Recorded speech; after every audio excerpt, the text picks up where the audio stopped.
मोदकानंतर गणपती बाप्पाच्या आवडत्या प्रसादापैकी काय असेल, तर ही खपली गव्हाची खीर.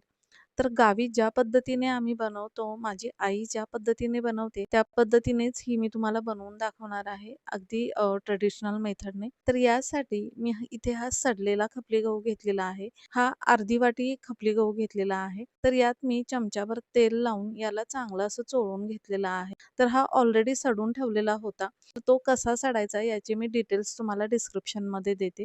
यामध्ये 3 वाट्या पाणी घालून याचे मी कुकरला शिट्या करून घेणार आहे. 3 ते 4 शिट्यांमध्ये हा गहू आपला चांगला मऊ शिजतो. इथे आपला गहू हा अगदी चांगला मऊ शिजलेला आहे. तर एका मोठ्या भांड्यात मी थोडं पाणी उकळायला ठेवलेलं आहे आणि त्यात हा गहू घालून आपण घाटलायसाठी ठेवून देणार आहे. तुमच्याकडे वैरायला म्हणतात, घोटलायला म्हणतात. काय म्हणतात ते तुम्ही मला कमेंटमध्ये सांगा.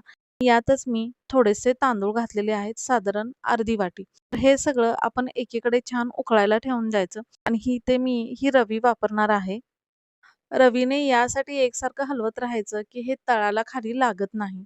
तर एकीकडे आपण आता हे गहू तयार व्हायला ठेवून देऊया आणि दुसऱ्या भांड्यामध्ये थोडे ड्रायफ्रुट्स आपण भाजून घेऊ. कढईमध्ये मी चमचाभर तूप घेतलेलं आहे आणि त्यामध्ये थोडे ड्रायफ्रुट्स घेतलेले आहेत. इथे मी काजू, बदाम, खारीक आणि मनुके घेतलेले आहेत. थोड्याशा चारोळ्या घेतलेल्या आहेत. तुम्ही तुमच्याकडे जे अवेलेबल असतील ते ड्रायफ्रुट्स घ्या. त्यानंतर 1 कप भरून बारीक सेवया घेतलेल्या आहेत. यासुद्धा आपण राहिलेल्या तुपामध्येच चांगल्या लालसर होईपर्यंत परतून घेणार आहोत. इकडे खीर आपली चांगली घट्ट होत आलेली आहे. तर आता यामध्ये आपण हे जे ड्रायफ्रुट्स परतून घेतले ते घालूयात आणि थोडंसं चवीपुरतं मीठ घालून पुन्हा एकदा हे सगळं चांगलं हलवत राहूया. मंडळी मध्ये-मध्ये सारखं ढवळायचं जेणेकरून खीर आपली भांड्याला चिकटणार नाही. तर आता इथे मी साधारण 2 कप गूळ घातलेला आहे आणि या शेवयासुद्धा यामध्ये मिक्स केलेल्या आहेत. तुम्हाला जर जास्त गोड आवडत असेल, तर तुम्ही यातलं गुळाचं प्रमाण वाढवू शकता.